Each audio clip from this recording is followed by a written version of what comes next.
Hello, Michael. We're back. We're back. Season 3 is Has officially. Has your itch been itched? Depends on which one you're talking about. I have the cream now that is supposed to handle that. But no, I am shot out of a cannon, ready for Season 3. It's going to be a hell of a season, Andy. You have for weeks been begging me to podcast. I have for weeks been telling you no, only to make this more glorious and beautiful. Yeah, it's like when you tie a fucking string around your balls for like 3 hours and then finally explode in one glorious hour of 45 minutes of podcasting. Yeah, a little behind the curtain for people. It'd be like, hey man, they just put the lineup out for Athletic. You want to podcast now? And then it's not that often. And then, hey, Bellerin just posted another picture of him in a poncho. Do you want a podcast? Talk about it? Well, there was some actual news that came out today, and frankly, because this is going to be a 45-minute pod, we are not going to delve deeply into the Kroenke thing today. Obviously, we're aware of it. I've been on Twitter all morning, wasted an entire day of work, which is just my own stupidity, moaning about it and listening to people tell me it was going to be all right, and I'm exhausted. I'm not happy. I'll get over it. I'm still buzzing for the season, but we're not going to slow things down today with too much Kroenke, are we? No, and I do want to ask you one thing, and that is it really that big of a deal? I mean, what has Kroenke done in the past? We are going to talk. Well, I just want to ask you a quick question. In the past 4 years, what has Kroenke done to lead us to believe that this is the darkest day for Arsenal, as most people are calling it? Well, it's an exaggeration, but it's totally. It does feel like the end of something, even if it's a figurehead thing to me. I gotta hand it, because I mean, there's a massive conversation. I'm sure there were a lot of them on Twitter today.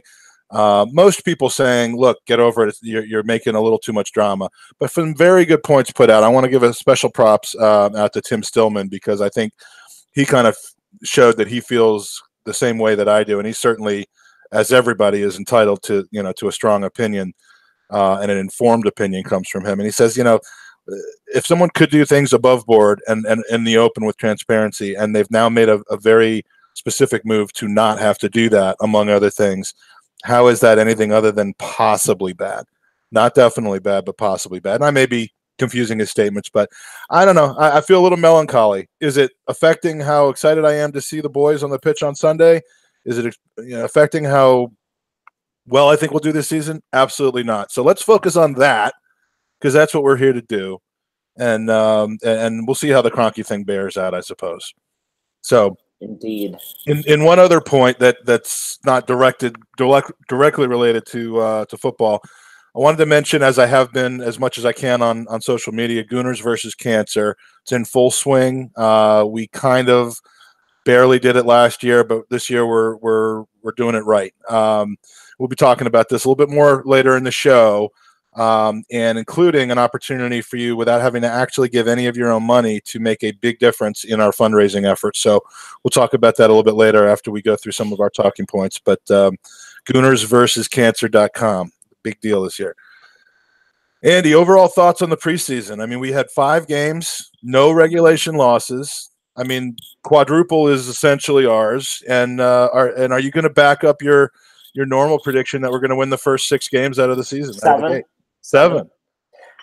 Yeah, Mike, no overreaction, just preseason, but we are going to win everything we're in. I don't take too much stock in the results. Obviously, it's about fitness, the team gelling. I think more off the pitch than on it, because you never see the same 11 out there every week. I think 2 or 3 of our key players just returned to the squad this week. So for me, these trips are just getting everyone back on the same page with the coaching staff. It seems like everyone's getting together along really well. I love that Arsenal have been posting all of these videos from training sessions, because there is excitement. Like, hey, before we would see 4 or 5 coaches standing around, now we're actually seeing them bark orders, get involved. Which it's the first time anyone's ever smiled at London Colney prior to right? It's groundbreaking. Yeah, it's, let's see some great youngsters play. We saw some good football. I like that the team looks like they're going to high press. Really enjoyed seeing Aubameyang and Lacazette play together. I think that as much as we can do that, but all in all, let's get through. It seems like we've gotten through the entire preseason with no major injuries, and it looks like the team's ready to roll. Yeah, I still think it's early days, though, for Una. Yeah, well, it's in the scheme of his 22-year upcoming career with Arsenal, it's very early days. We're not even like 1/200th of the way through. So, the story of this preseason, though, obviously has to be the new French superstar that we have. I mean, the real $100 million Frenchman or 100 million pound Frenchman, not that Pogba douchebag, Ballon de Sideshow Bob, Ballon de Guendouzi. I mean, if we were to sell him right now, I mean, is there any way we don't get teams lining up to sell, to spend 125 million quid for him? No. I mean, he is on par with the Ronaldos and Messis. Again, we're not overreacting from this. No, look, we don't do that. No, I'm not dick diving quite yet, Mike. We all thought Mavropanos was legit, and we get really excited as a fan base.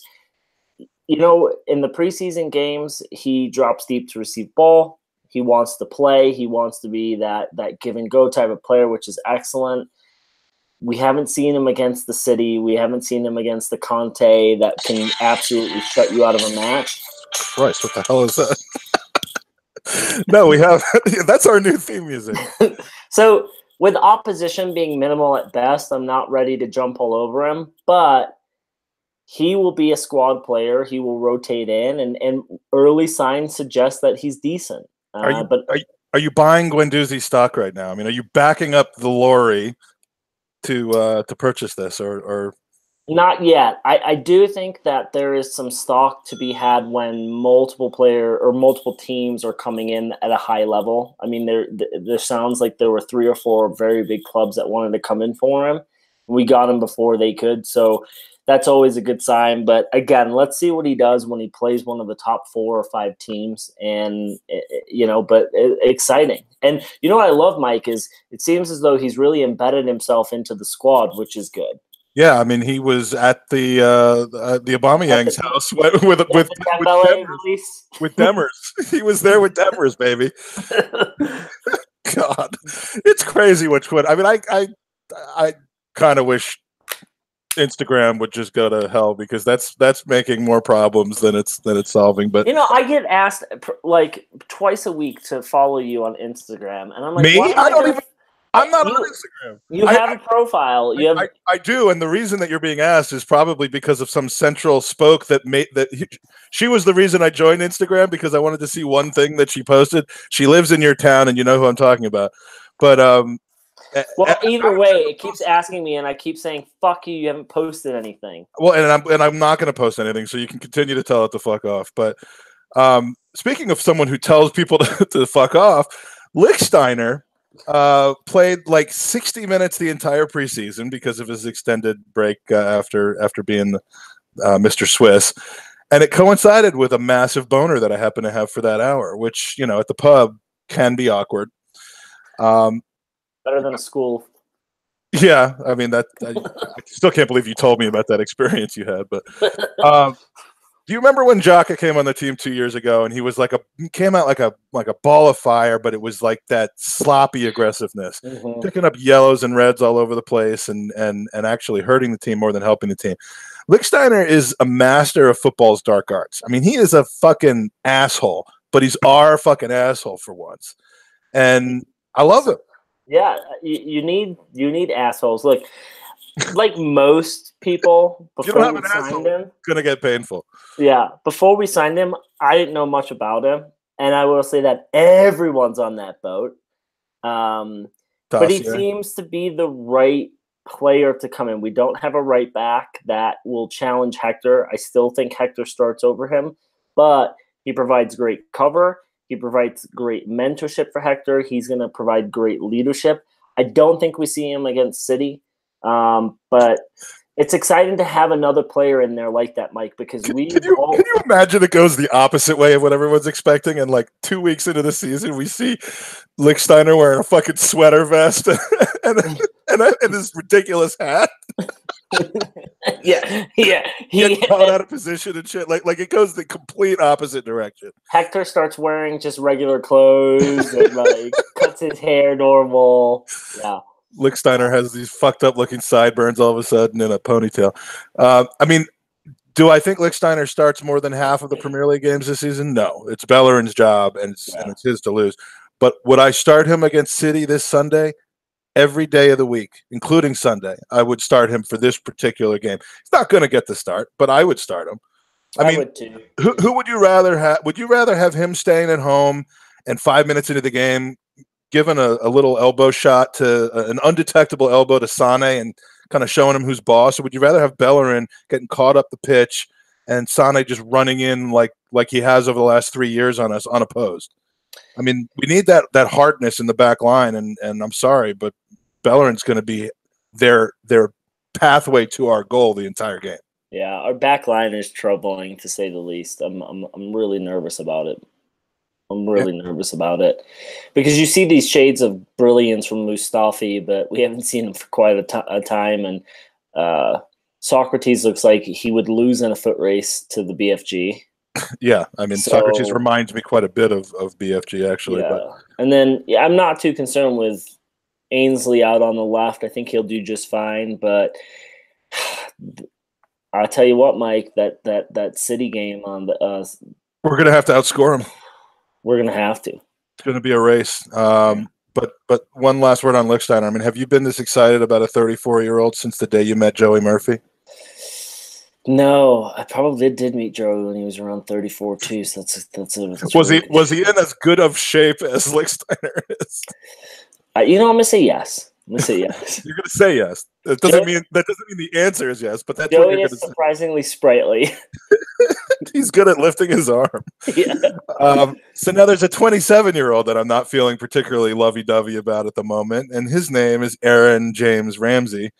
I wrote this footnote for myself or bullet point for myself a couple days ago, figuring I'd probably have to change it because between Sunday and Tuesday, surely something would develop on his case.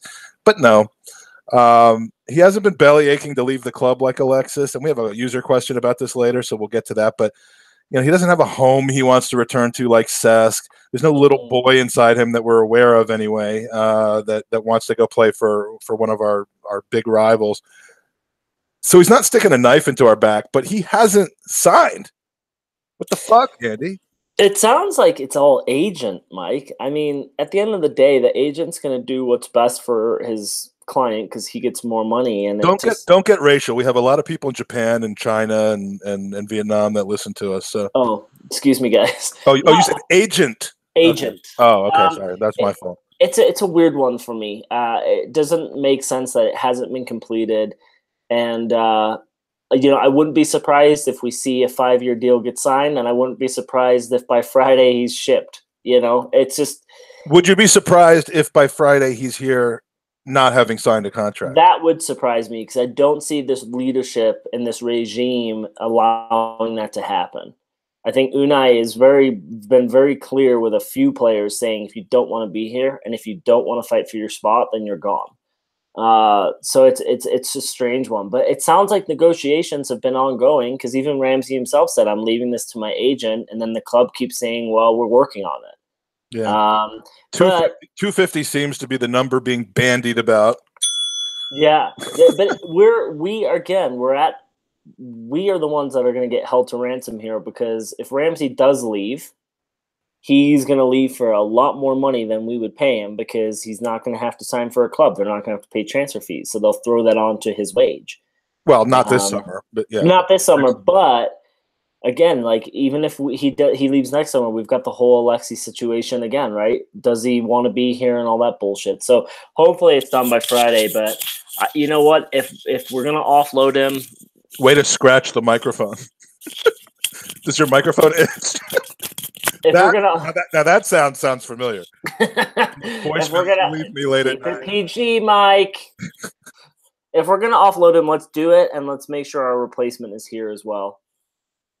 Yeah, I mean, I'd like our replacement to be here, but I would rather just know that there's no uncertainty. If we have to offload him on Thursday and there is no replacement for him, I won't be happy, but I won't be ready to throw in the towel for the season either because, we have guys who can – I mean, I can't believe I'm saying this. I would rather have guys in depth that are a luxury, like Mkhitaryan and that sort of person, rather than say, well, we have guys who can slot into their spot, and then all of a sudden our depth is Emil Smith-Rowe. But you know, again, this season for me, and I've been saying it all along, this season for me is a trial season. You can't afford to drop down from last year, but I don't see how that's I almost don't see how that's possible. So, you know, you see what you got, and then hopefully with some extra money in our pocket from just a hopeful top 4 finish or a Europa League win, then we really make our play. But you know, the Ramsey thing, I'm starting to get bad feelings, and I don't like the bad feelings, so it better be done real quick. Same. Before the Kroenke news from today, I wanted to ask you about the Gazidis kerfuffle, and they seem maybe now to be a little related. Maybe somebody saw this coming and said, you know, this is my time to leave. But a few questions for you. I got 4 questions for you, actually. 1, do you care if he stays or goes? No. Doesn't affect you one way or the other? No. He's a snake. Yeah, you know, I don't care if he stays or goes. In about a week or 2, I would have said differently. I don't like that he's leaving, only because it feels like the moment we got stability and the moment we got this triumvirate of him and Raul and Sven and a new coach, all of a sudden he's jumping ship, and there goes the driving force behind that. But you know, everything's changing now. The ownership situation, the transparency, and you know, the only way that I care whether he stays or goes, I guess, is dependent on who replaces him and whether he starts trying to snag people from this setup, which is the next question. Does he go to Milan and start making approaches to Raul and Sven, the fucking bastard? Right. You know, I have to agree with you. It seems like he put up with copious amounts of shit for a very long time. Now he's finally seeing the fruits of his labor come to fruition, and then all of a sudden he's going to jump ship. The only way this makes sense to me is if the Milan offer is so lucrative from an equity dollars perspective that he should go, or if the Kroenkes have said to him, hey, we're looking to bring Josh in, and he's going to be your succession plan. So, and all of a sudden he's surplus to requirements. Yeah, and he turned around and said, well, I don't want to train up this guy. Like, regardless, you know, the club released their statement. It sounds like today they said that he needed to give a year's notice. I don't see why he would make the move. We're a bigger club than Milan, but again, money and equity could talk. And with that club under new ownership, if a new owner comes in and says, hey, I'll give you 7% if you join us, it's a lot of fucking money in the future, Mike. Yeah, definitely. You know, but it's a really weird one, and I agree with you too. It's who do you bring in? I don't believe for a second Arsene would take that role. That's my next question, which is, if you had to choose a replacement, would you rather it be Josh, Arsene Wenger, or literally anyone else on the face of the earth? I mean, my answer is anyone else on the face of the earth, but I don't think Josh is as bad of a choice because ultimately it's his company. He's going to want to see and do what's best. And in this business, the only way you make money is if you win shit. And so, you know, you get TV money and all that, but that only goes a certain distance. If you really want to make the big bucks, you got to be in the biggest competitions. And to do that, you have to spend money. And I think that if you have a family member that's in that position, you know, like let's use an American sports example, right? Jerry Jones. Dude can make risks because no one's going to fire him. If he makes a risk and it doesn't pay off, he can go, yeah, I tried it, whatever, it's my company. I'd rather be in that scenario where Josh or Stan go, well, I spent the money on this player and I fucked up. Does it kind of stop them from spending money in the future? Maybe, but it's better than them saying, hey, Mike, we've already given you 100 and you didn't really produce, so we're not going to give you another 100 until you can prove to us that you're good at investing. You know what I mean? I'd rather have someone in the family who can go, yeah, I can make this decision. It's my money. I don't care. And if you look at the clubs around the world, the successful clubs are the clubs where their ownership have a stake in the bigger decisions. And we haven't had that in the last couple of years, and look where we keep finishing. Yeah, well, and I think that it's interesting that you say that, because I happen to think, and I've been involved in this discussion a lot today, the only way you make money and increase the value is winning the ultimate prize. And I disagree with that in football. I think the only way, the way you can make money and increase value while keeping your expenditures, from being just ludicrous outrageous, like top 5 spending clubs in the world outrageous, is to be competitive enough to have the promise of potentially winning. And that's what we were for the last 15 years or 20 years with Arsene Wenger as Kroenke's, essentially guarantee of financial success, which is why this is such a weird timing thing. Now he's lost that, and there's a little bit more risk phase.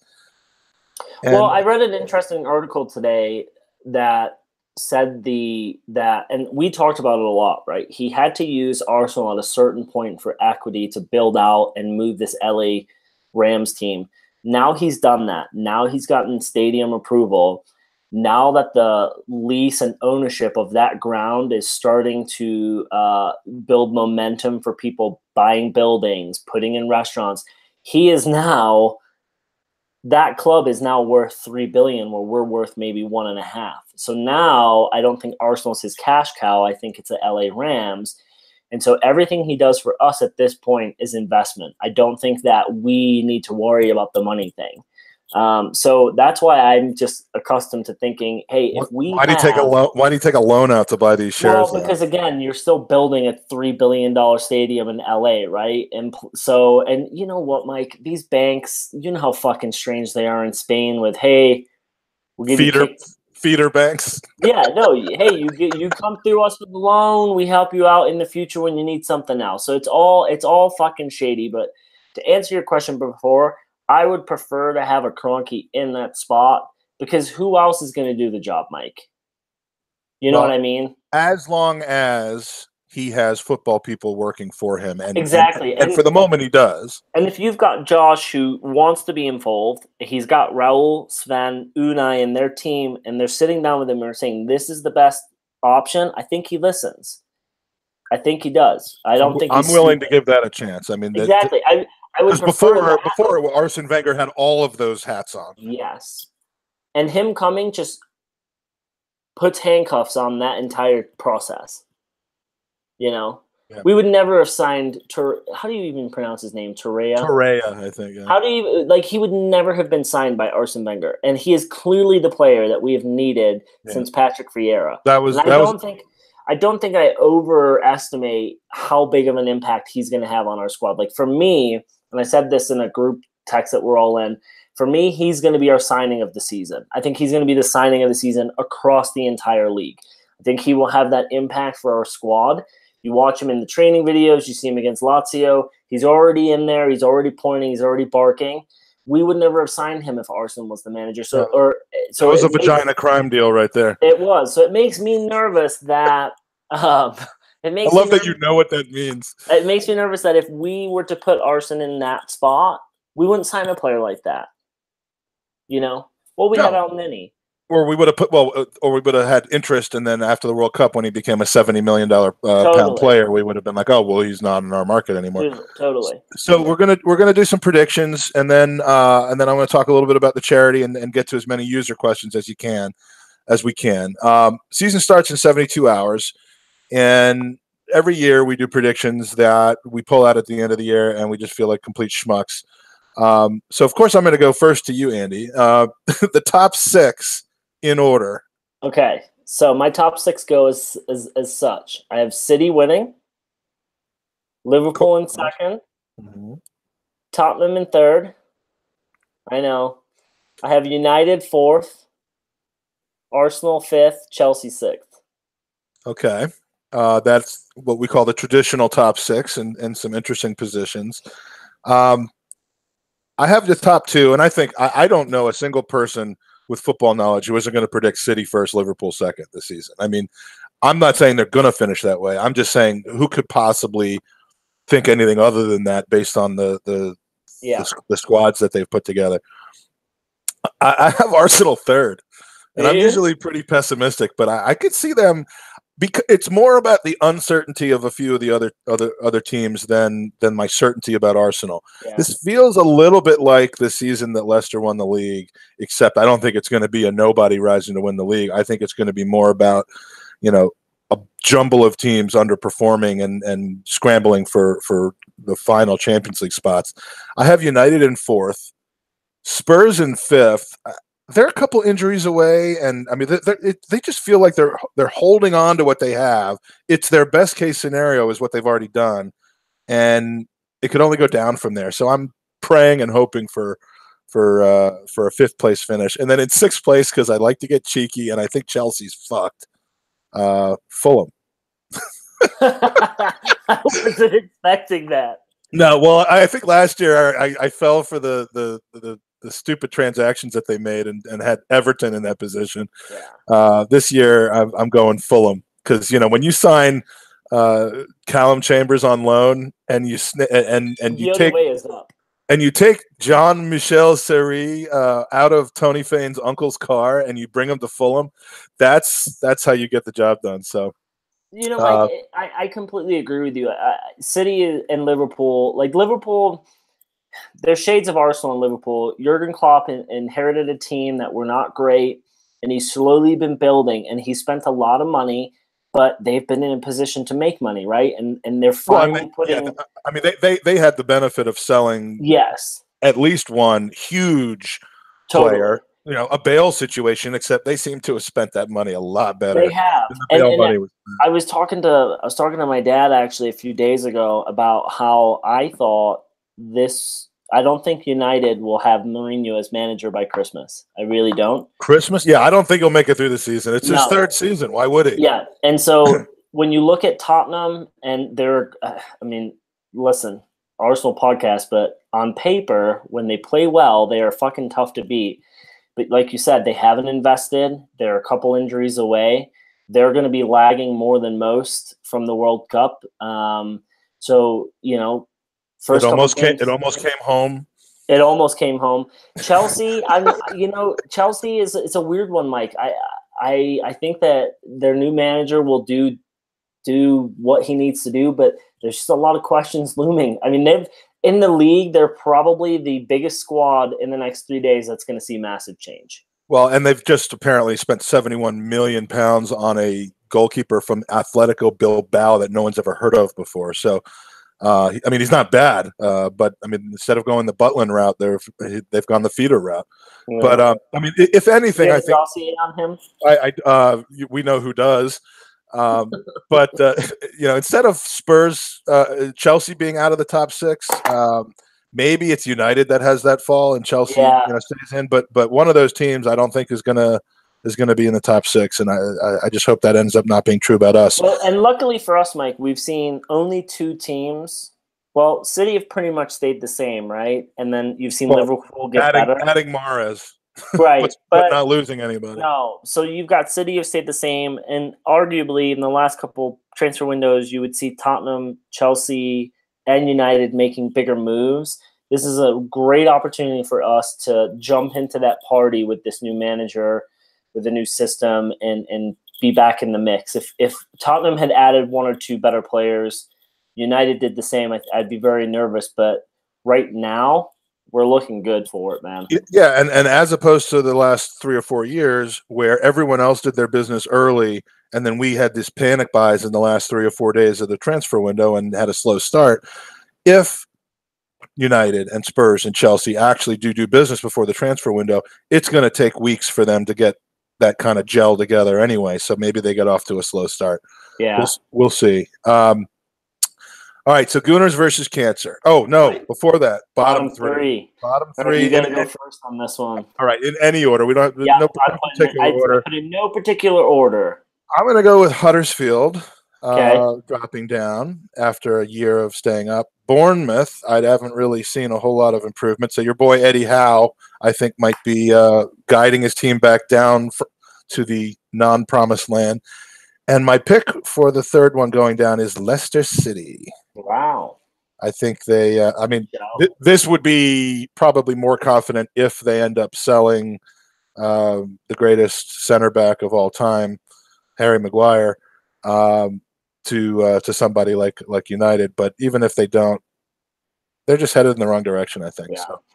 I have Watford, okay, Huddersfield, Brighton as my bottom three. And I'm going to throw Newcastle as an honorable mention. Wow. All right. Yeah. Why are they that close to constant relegation besides Mike Ashley? I was just about to say the only thing for me is Ashley. Jeez. Well, So, all right. So Gooners versus Cancer. We have had the good graces of having a lot of good friends who have a lot of reach on social media, on their own pods, on vlogs, on YouTube shows, whatever the case may be, that people watch, that have been willing to kind of back us on this and even partner with us on this. So it's going to go on until the mid-September. And Andy, I appreciate you allowing us to kind of use our podcast to promote this.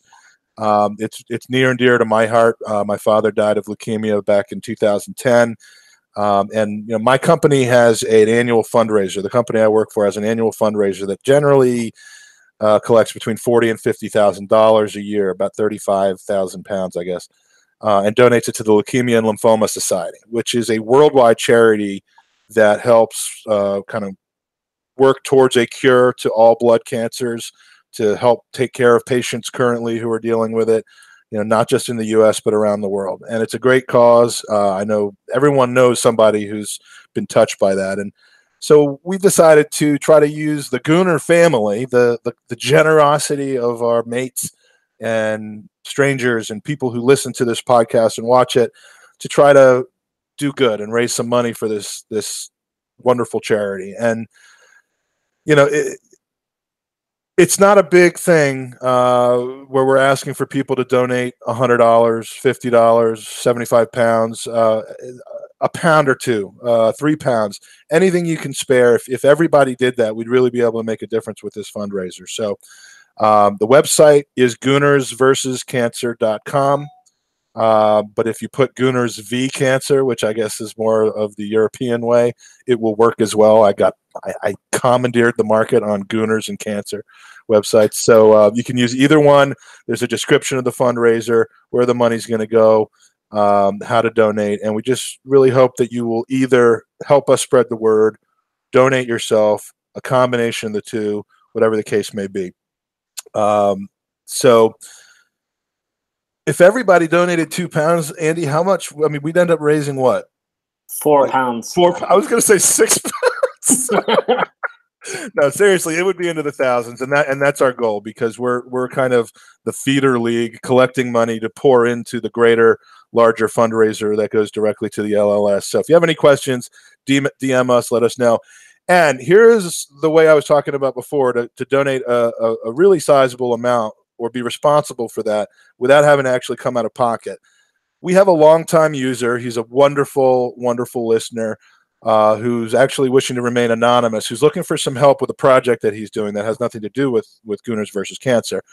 But what we need are those of you who are artistic, who like to draw or come up with logos and that sort of thing. And we know we've been approached by some people for our podcast for this. So if you're listening, this is something good.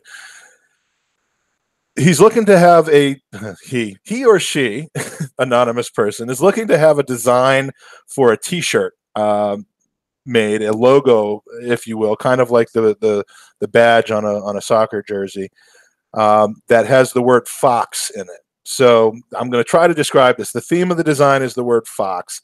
If you can use images of an actual fox, or drawings of fox, or a tail, or whatever the case may be, as long as the word Fox is prominently displayed on the badge. And the target audience for the T-shirts is going to be older teens or young adults.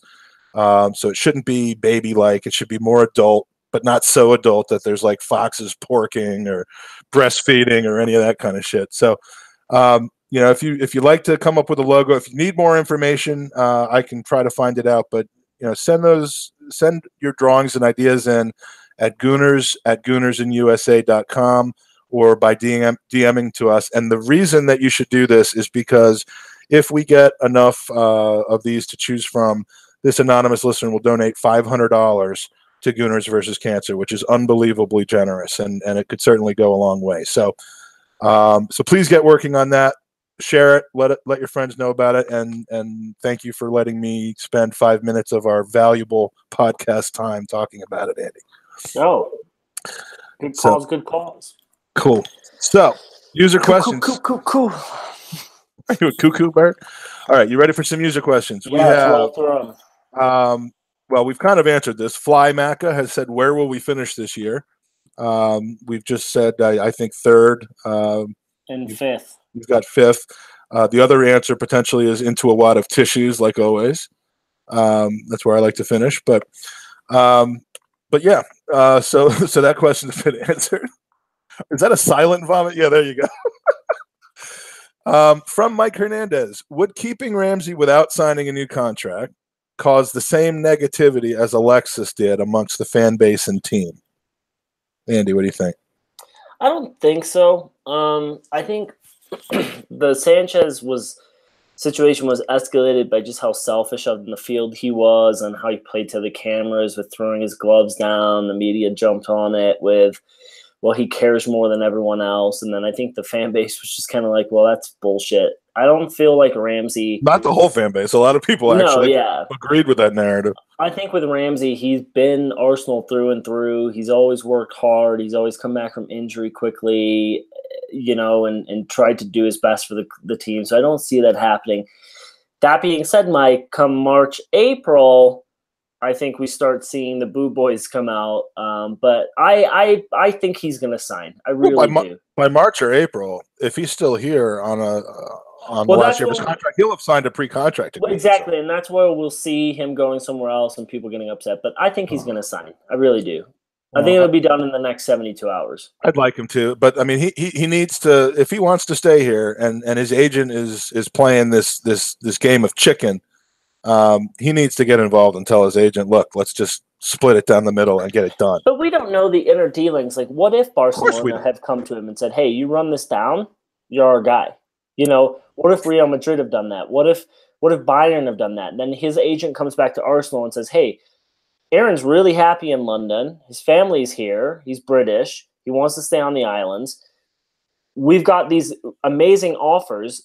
If he's really in need, that's where I feel like there are teams who have probably reached out to his agent saying, his agent's going back saying, hey, if you really want him, dude's a great player, Mike. And at one point he was supposed to be like, the next coming of Christ. So I really think he stays with us. I really do. And I think he's good enough to play for those teams. And so that's why he gets to kind of lead this on. But I just hope we're not penny pinching. If he's asking for 230 and we're coming in at 225, like what's the point in the end of the day? Yeah, no, that I hope the days of that are behind us. You don't want to get held to ransom, but if we can get this done before the season starts, if we can get this done Thursday and go into Sunday with the boost from that, I mean, full steam ahead from there. From Kerry McCollum, which new addition to the team are you most impressed with so far? You've given yours pretty much. Yes, I have. Who do you think Emery will give the armband to, and which new player will have the largest impact on the future? So, Andy, you've obviously said that Torreira is your new addition and your new the player that'll have the largest impact. Yeah. I think both positionally and just he's going to be the biggest impact for me going into this season. That's new. If we look at a current player on the team, I think Aubameyang is going to be that big difference. And then as far as the armband, I like the idea of the multiple captains. It's not really done in football. I like the fact that he said, hey, there aren't just two, there's going to be 5. For me, are they all going to actually physically have the thing on, or are they going to rotate it from game to game? Either way, I don't. Here's the thing, Mike. Everyone's gonna be like, "Oh, tradition and history." Fuck that. It's time for change. Is there going to be like a vote, like a 5-person vote as to whether they wear long sleeve or short sleeve shirts? Is it that's a weird one. The captain council has voted for short sleeves 4-1 today. But think about it, right? Like, say you wake up in the morning, you're in the shittiest mood, you have a match, and you're just not in the mood to talk to anyone. Should you be wearing a captain's armband? Or do you have the comfort to go to Unai and say, hey, today's not the day, I'm not. So are they gonna meet with a therapist before the game to see who's in the best frame of mind? But you know what? I would rather have floating captains, and I think if Ramsey resigns, he becomes number 1. And that would be my pick. Xhaka would be number 2. Okay. I think the biggest new addition, and this was specifically, I guess, asked as a new addition, is going to be Emery. for me. When you think of players, then it's almost the same thing. The biggest new addition and the best new player is going to be the same. And I agree that it's Torreira every day of the week. As much as I like to say Lichtsteiner, he's not going to have enough time on the pitch to make the impact that Torreira will. So I'm praying that one pans out. As far as the armband's concerned, I mean, I don't love the idea of the 5-headed captain. I love the idea of the strong singular captain. We just haven't had that for God knows how long. Vieira, Tony Adams. I mean, it's just been a revolving door of shit and bad luck and injuries from our captains. So, I mean, if Ramsey were to stay and say some of the right things, like I never wanted to leave, blah, blah, blah, then I feel comfortable with him getting the armband. If not, it starts to come on to Ozil or Xhaka by default, because I don't want any of our defenders that we have right now or our goalkeepers having that armband. So I wouldn't mind Lichtsteiner having it, but he's not going to be a starter. So if he were, then that would be fine, because he's a captain. Captain of Switzerland, captain mentality, but also he's not going to be here 3 years from now, maybe not even 2 years from now. So, I don't believe in giving the armband to Ozil to make him feel wanted. You can't. You need to be inspired by somebody to give them the armband. You don't give someone the armband to inspire. But I think that could potentially work out. So I don't know. That's my answer. I don't know. From Schwinn, what will be considered a satisfying season other than the usual metrics, which are team performance and results? What are you going to be looking for? Tactics, flexibility. I'm going to answer this real quickly to give you, a second. To me, people not holding their place after 4 or 5 bad games, I'm looking for. I hope people don't have 4 or 5 bad games in a row, but if they're just in a poor run of form, I'd like to see their place lost and they can fight for it back. And that includes your superstars, your Ozil. It includes Lacazette if that ends up happening. In-game tactical flexibility, which is something I just feel that we rarely ever saw before. I know it's important. I can't actually see it. I don't really understand tactics, so I'm going to have to rely on other people telling me that it's happening. But I think it's important to be able to adjust to the way that things are going. Kind of that positive attitude. I mean, body language, effort level. Even if we're having a rough game, I want to see, I don't want to see people throwing their arms up in the air and getting annoyed. I want to see people running down balls, making overlapping runs and playing it like it's 0-0. And then the last thing is the number of bloody noses over 10 or under 10 by Lichtsteiner given out to other players. I mean, that's what I'm looking for. Any additional?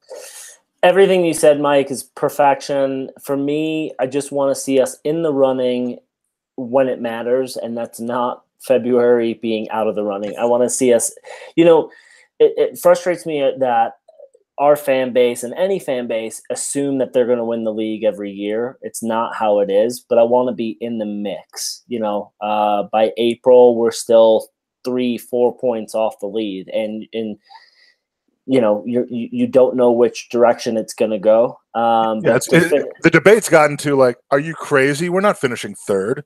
Right. It's not, are you crazy? We're not finishing first. So, So everything you said, and I'm going to throw on just what I said, just being in the running and being in the mix. And, if that's not the league, then 2 cups. If we're out of all the cups, then it's got to be the league. But it can't be both. Is it one woman, 2 cups? Or just 2 cups? I love how you're muting yourself. All right. 2 more questions, and we'll finish it up. From Steve-O, how many points would you be satisfied with out of the first 2 games? And then he said 2, 3, 4, or 6. And he was all proud of himself that he had worked out that 5 wasn't possible, but then he forgot that 1 is possible. So I'm not going to give that to you, Steve-O. Well, he's probably short on sleep, right? Don't we owe him a congratulations? Didn't he just have a baby? Steve-O? Or was that Mike? I think someone who's asking questions has just had a baby. Everyone that listens to our podcast has just had a baby. Well, it's because they're all boning because we make them so horny. that how it's done? All right, so I'm gonna say out of our first, what do I think we're gonna get, or what do I want us to get? What will you be satisfied with, and what do you think we'll get? I will be satisfied from 3 points from 6. Okay, same thing here. That's yeah. exactly what I said. 3. I'd like to have said 4, but I 3. No, 3 would satisfy me. 3 would satisfy me. And what do you think? What? What do you think we'll get? 1. 1. The last time I heard somebody say 3 will satisfy me was when I was over talking to your mom the other day. So, all right, damn it. Got the first one in. There was some I forget what it was on. Said that too. It was on Twitter. Or it was one of our group chats. Where like the state of a grown man talking about other people's moms. I think it was in our WhatsApp chat. And that was Lee Gunner talking about. I'm like, that's the state I want to be in because I love that. It's like, does that not happen 6 times daily? And now you're calling it out? Yeah, really. I was like, I think Chelsea scalp is there to take. That City team. It's a weird one, Mike, because they still have a lot of players regaining fitness. It's the right time to play them, but there's no. It is the right time, but they looked really good against Chelsea. But then someone pointed out to me on Twitter that Chelsea looked really shit. So I think 3 points is realistic, but it's just we are still stuck in that mindset of the Arsenal of last season, and I don't think Unai would be happy with just 3. I bet if you asked him and his staff, they would say if we walked 4 is our minimum. I don't think it's... I hope that they would not be satisfied with 3. I will be satisfied with 3. Dude, the overreaction if we get 0 or 6 is going to be epic. Because if we go 0, fire everyone, burn the stadium down, let's just move to Vanarama South, and that's just going to be our future. If we get 6... all we're going to hear about is the league is on. Like, it's ours. Yeah. And then we'll lose to West Ham the following week. yeah. And we'll lose from 4-0. Like, it'll be embarrassing with Wilshere getting a hat trick. All right, last question from Danger Dean. Do we have a better chance to compete for the title this year than we did in the last few years of Wenger? Of course. Of course we do. We have a manager now that will tactically change for each match. The way we see our team line up against City will be completely different than Chelsea. And that'll morph between the 2 matches based on how the 2 results go. With Arsenal, we would only have seen the same 11 if everyone's healthy and the same tactics. So I think that now that we have Unai in, there will be a lot of change. And we're going to see different players playing. Adrian Clark was talking against Lazio. How do we fit Mkhitaryan into a front 3 of Lacazette, Ozil, and Aubameyang? Well, that might work for City. We might see Lacazette dropped to the bench and Mkhitaryan coming in for Chelsea. I think we're going to see a lot of different lineups, and I think we have a better shot under him to win the league because he will morph and change.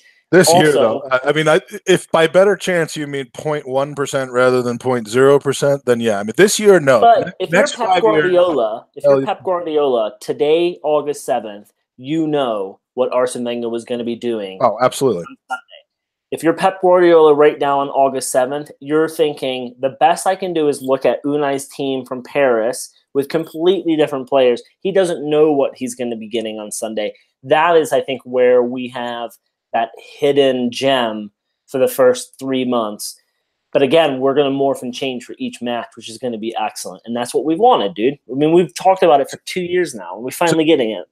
To make a horrible baseball comparison, it's like a rookie pitcher in his first trip through the rotation. Nobody knows what to expect, so you do better than you actually might normally do.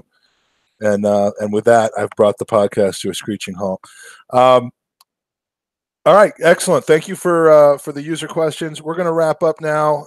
This was shorter than our normal podcast, but we got shit to do. So Stop begging us to bring out podcasts now. We get it. Yeah, okay? I know. Okay, we'll start charging. No, we're not going to start. This year, we're going to do as many video pods as we can on YouTube. It won't always be possible, depending on the guests that we have, depending on Andy's acne. But we're still going to put stuff out on iTunes, Stitcher, on the web. You're not going to be able to avoid us. You're going to look in a mirror and you're going to just fucking see the two of us standing behind you. It's going to be really weird. We hope to have some really incredible guests. There's a lot of people we've talked to that haven't been on our show yet that have said that they'd like to come on. We're going to try to, have a different guest every week as much as possible and have someone. Should we throw out a huge plug for our big pod next week? Yes, absolutely. Very good idea. Now I'm going to ask you this on air because I haven't. Are we like multi-podcasting or are we doing two separate podcasts?